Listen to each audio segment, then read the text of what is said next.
உரிமையோட அவர் வீட்டுக்கு போலாம். அவர்கிட்ட என்ன வேணாலும் நீங்க கேட்கலாம். போய் உங்க கோரிக்கையை சொல்லலாம். நிச்சயம் உங்க கோரிக்கையை நிறைவேற்றி கொடுப்பாரு. ஒரு போன் பண்ணா போதும். நீங்க அவரை போய் தேடுவானா? அவரை உங்க வீட்டுக்கு வர சொல்ல மாட்டாரு. நீங்க என் வீட்டுல பாருங்கன்னு சொல்ல மாட்டாரு. அவர் உங்க வீட்டுக்கு வந்து உங்களுடைய தேவைகளை உடனடியாக சரி செஞ்சு கொடுப்பாரு.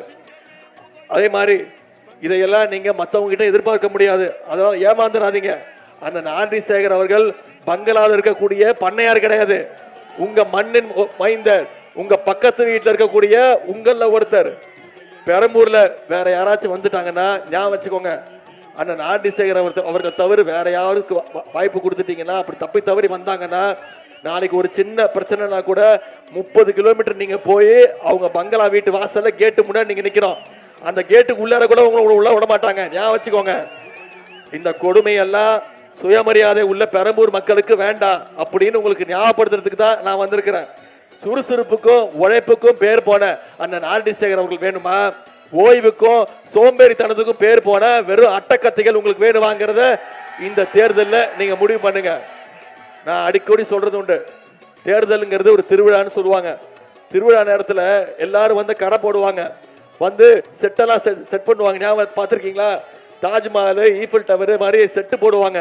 அங்க இருக்கக்கூடிய பகுதி மக்கள்லாம் நம்ம ஊருக்கு நம்ம பகுதிக்கு தாஜ்மஹால் கொண்டு வந்துட்டாங்க, ஐஃபில் டவர் வந்துருச்சுன்னு சொல்லி போய் போட்டோ எடுத்துப்பாங்க. கூட்டம் கூடுறது உண்மைதான்.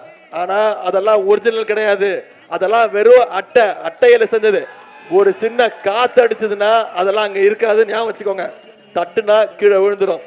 அட்டைகளை நம்பி ஏமாந்து போயிடாதீங்க. திருவிழா முடிஞ்சதும் கடைகள்லாம் கழட்டிட்டு எல்லாம் அவங்க வேலையை பார்க்க போயிடுவாங்க.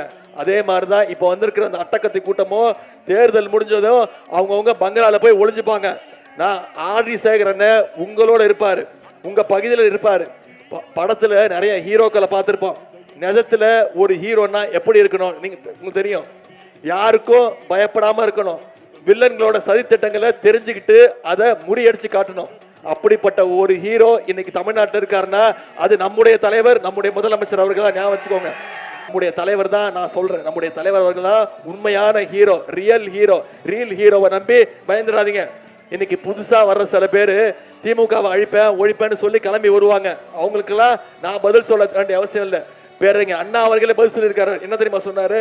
70 வருஷத்துக்கு முன்னாடி சொன்னாரு, எங்களை அழிச்சு புதைக்கணும்னு 4 அடிக்கு குழி வெட்ட வருவாங்க, திமுகவை ஒழிச்சிருவேன்னு சொல்லுவாங்க. அவங்க குழி வெட்டி முடிக்கிறதுக்குள்ள நாங்க 8 அடி வளர்ந்துருப்போம். பக்கத்திலேயே எங்களுக்கு 8 அடிக்கு குழி வெட்டுவாங்க. அவங்க குழியை வெட்டுறதுக்குள்ள நாங்க 16 அடி வளர்ந்துருக்கோம். நாங்க வெட்ட நீங்க எங்களை வெட்ட நாங்க வளர்ந்துகிட்டே தான் இருப்போம்.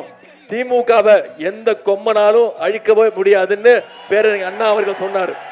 அதை நாம இந்த தேர்தலில் நிரூபிச்சு காட்ட செஞ்சு கொடுப்பீங்களா?